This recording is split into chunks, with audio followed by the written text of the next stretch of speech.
What follows is a quartet of pilot episodes for Only Time Will Tell, a moderately unpopular and partly satirical internet program inspired by the paranormal investigation genre. Originally, these first few episodes were shot and edited exclusively for platforms that use a portrait format. But after a series of betrayals made by the almighty algorithm, we've come to YouTube in search of greener pastures.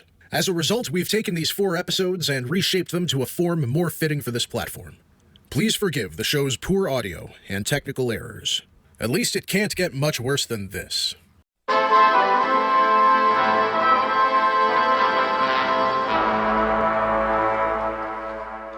This is Screaming Heads.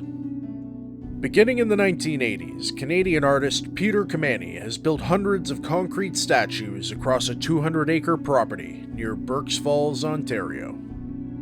On that same property, known as the Midlothian Castle, many who visit this area spend hours admiring and walking among the statues, but some visitors can't help but shake a feeling that there's more to this place than meets the eye. Some believe that this area has some deeper connection to the supernatural. Many of these statues appear to have been built with astronomical alignments in mind. In an old video from the 1990s, Peter Kamani himself cites the ancient druids as one of the inspirations behind his exhibit. It's made out of 26 discs. Okay, they're poured cement. They're approximately 16 feet high.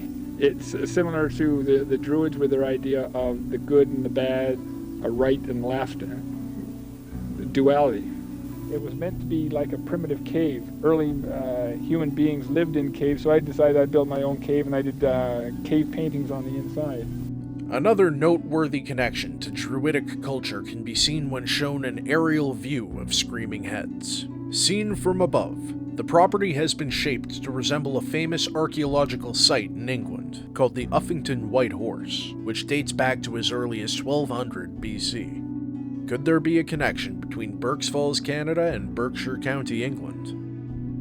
In 2005, a film named Which Way was shot on the Screaming Heads property, for which a trailer was released in 2008. Little is known of the plot, but it clearly dealt with witchcraft, the occult, and secret societies. The film's cast and crew was largely comprised of local students and residents, and strangely, this film was never released to the public. The only known footage from this production can be found on YouTube. So why did Peter Kamani erect these statues? Why did he go to such lengths to employ the use of astronomical alignments and sacred geometry? What about the mysterious film that never saw the light of day? Could there be some hidden connection between the occult and the strange goings-on at Screaming Heads? Only time will tell.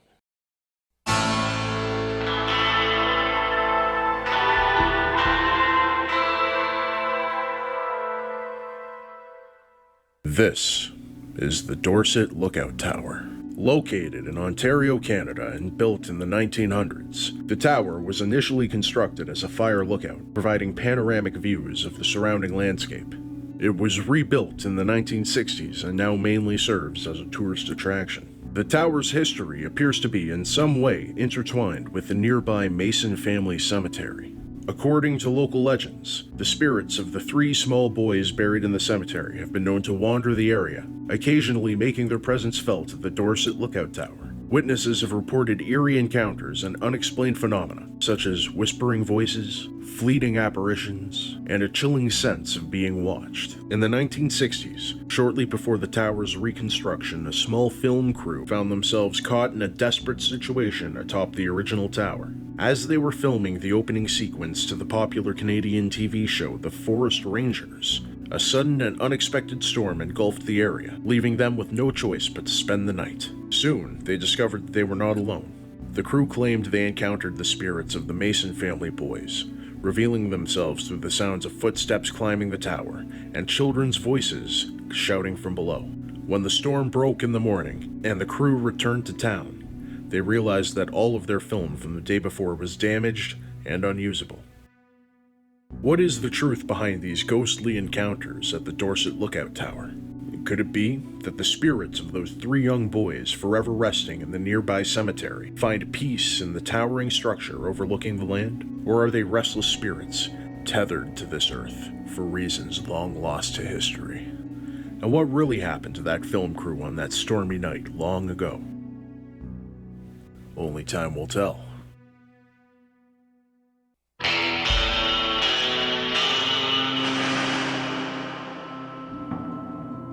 This is 11666 Yonge Street. Standing conspicuously in the corner of a Sobeys parking lot in Richmond Hill, Ontario, it has a grim and mysterious history. In the late 1800s, this plot of land belonged to a settlement founded by French royalists fleeing the Revolution. Some speculate that the exiled aristocrats brought with them knowledge of dark occult arts, giving rise to a history of paranormal encounters in the area. A century ago, in the 1920s, the building served as the Jefferson Post Office, and it was then that William McCluskey took on the role of postmaster. However, whispers surrounded McCluskey, suggesting his deep involvement in the dark arts and his affiliation with the infamous Aleister Crowley. It was rumored that McCluskey conducted seances in the basement of the post office, and in another nearby building known as the McCluskey Home. The fate of the McCluskey home, however, is less bizarre than one may think. In 2019, it was removed from Richmond Hill's Heritage Registry, and is now registered online as both a Thai massage parlor and a woodworking company.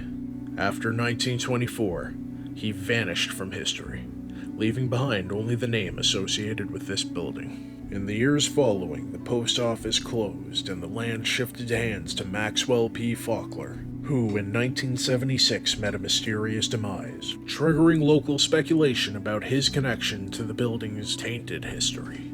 His closest relative, Sam Faulkner, quickly auctioned off all of his effects, further fueling even more rumors and intrigue.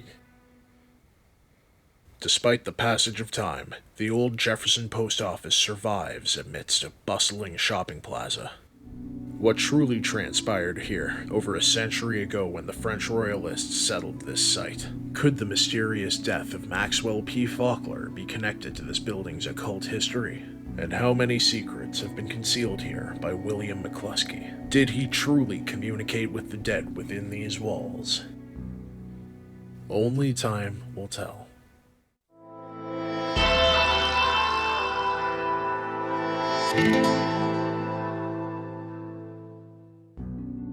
This is the Fryfogel Tavern. Situated 10 minutes east of Stratford, this historic site is shrouded in tales of paranormal encounters.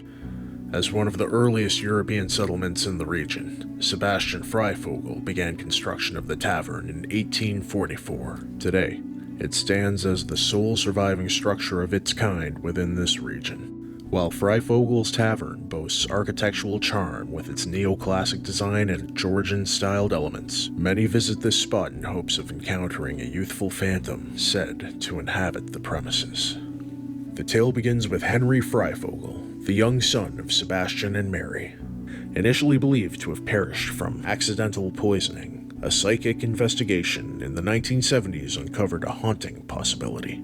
Henry may have met his demise by drowning in the nearby creek. Many visitors, along with members of the tavern board and staff, have reported discovering the presence of a young boy in the downstairs kitchen, the very room where Henry often sought the comfort of his mother's arms. Nobody knows for certain what really happened to the child, but some speculate that a jealous rival, driven by envy of the Fryfogel family's prosperity, drowned the boy with his bare hands. Others tell rumors of an ancient curse that befell the family, eventually resulting in the death of young Henry. There are even those who believe that the boy unwittingly became part of an arcane ritual, perhaps orchestrated by a clandestine group or a member of the Fryfogel family itself. His death might have been an unfortunate sacrifice in an attempt to wield power beyond our understanding. So what really happened to Henry Fryfogel? Did his life end with a tragic accident, or could he have been involved in something much more sinister? Could the specter of this young boy truly be haunting his family home? If not, then why have so many reported the appearance of a youthful ghost appearing in Henry's favorite room? Only time will tell. So, this is how it all began. I'm sorry you had to sit through that, but, it all gets better from here. Don't forget to like and subscribe. How do you explain? It's an urban